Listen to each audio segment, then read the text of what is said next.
नमस्कार शेतकरी मित्रांनो. सर्व शेतकऱ्यांसाठी राज्य शासनाच्या माध्यमातून खूप महत्त्वाची आणि आनंदाची अशी बातमी समोर आलेली आहे. जवळजवळ 26 जुलैपर्यंत राज्यातील 14 जिल्ह्यातील शेतकऱ्यांच्या खात्यामध्ये पीक विमा जमा होणार आहे आणि त्यांना ते वाटप होणार आहे. तर हे 14 जिल्ह्यातील सर्व शेतकऱ्यांसाठी राज्य शासनाच्या माध्यमातून खूप महत्त्वाची अशी आनंदाची बातमी समोर आलेली आहे. राहिलेला उर्वरित 75% 2023 खरीप हंगामामधील जो पण राहिलेला उर्वरित 75% पीक विमा होता, आता तो 26 जुलै 2024 रोजी राज्यातील 34 जिल्ह्यापैकी 14 जिल्ह्यातील सर्व शेतकऱ्यांच्या खात्यात जमा होणार आहे. हेक्टरी शेतकरी मित्रांनो 20,000 पासून ते 25,000 पर्यंत किंवा 25,000 पासून ते 29,000 पर्यंत अशी त्याची रक्कम असणार आहे आणि आकडेवारीनुसार वेगळी त्याची रक्कम असणार आहे. मुख्यतः तो पीक विमा 3 पिकांसाठी मंजूर झालेला आहे. सोयाबीन, तूर आणि कापूस या 3 पिकांसाठी मुख्यतः 14 जिल्ह्यातील सर्व शेतकऱ्यांसाठी ही खूप महत्त्वाची अशी आनंदाची बातमी आहे. तर आपण पुढील माहिती पुढच्या पेजवरती जाणून घेऊया. तर शेतकरी मित्रांनो आपण इथे बघू शकतात की पत्रकार परिषदेत मुख्यमंत्र्यांनी सुद्धा सांगितले की खात्यात पीक विमा करिता 35,57,000 शेतकरी जे की पात्र ठरलेले आहे. जवळजवळ शेतकरी 35,57,000 शेतकरी त्याच्यामध्ये पात्र बसलेले आहे आणि प्रकल्प प्रमुख जे की मित्रांनो 1.44 कोटी हेक्टर क्षेत्र एवढे आहे आणि 7.33 कोटी हेक्टर हा कापूस आहे आणि 3.14 कोटी हेक्टर हे सोयाबीन आहे.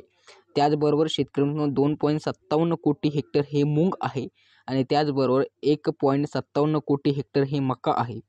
त्याचबरोबर शेतकरी मित्रांनो 1.36 कोटी हेक्टर हे मसूर आहे शेतकरी मित्रांनो आणि त्याचबरोबर 1.25 कोटी हेक्टर हे हरभरा आहे.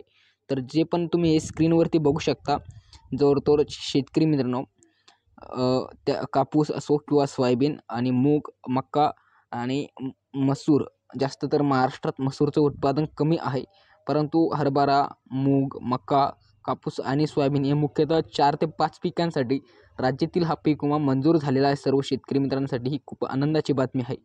जवळजवळ 14 जिल्ह्याच्यात पात्र बसलेले आहे.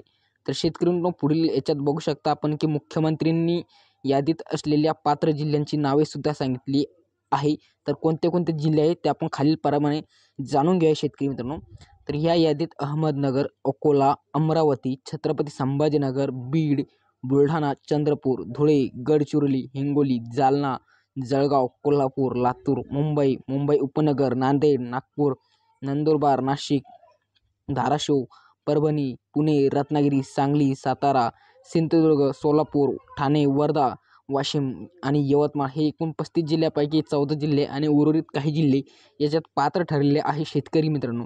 आणि यांच्या खात्यात दिनांक 26 जुलै 2024 पासून ते तर 30 जुलै ते 5 ऑगस्ट 2024 पर्यंत पीक विम्याची उर्वरित 75% रक्कम राहिलेली जमा होऊन जाईल. तर ही खूप महत्त्वपूर्ण अशी आनंदाची बातमी सर्व शेतकऱ्यांसाठी आहे. तर शेतकरी मित्रांनो व्हिडिओमधील माहितीपूर्ण वाटली असेल तर व्हिडिओला मात्र नक्कीच लाईक करा आणि पुढील असल्याचं माहितीपूर्ण व्हिडिओ पाहण्यासाठी आपल्या चॅनल मात्र नक्कीच सबस्क्राईब करा. राहिलेल्या उर्वरित 75% पीक विमाधारक शेतकऱ्यांसाठी पण आपण एक नवीन व्हिडिओ घेऊन येणार आहोत. तो व्हिडिओ बघण्याकरता आपल्या चॅनल मात्र नक्कीच सबस्क्राईब करा. धन्यवाद.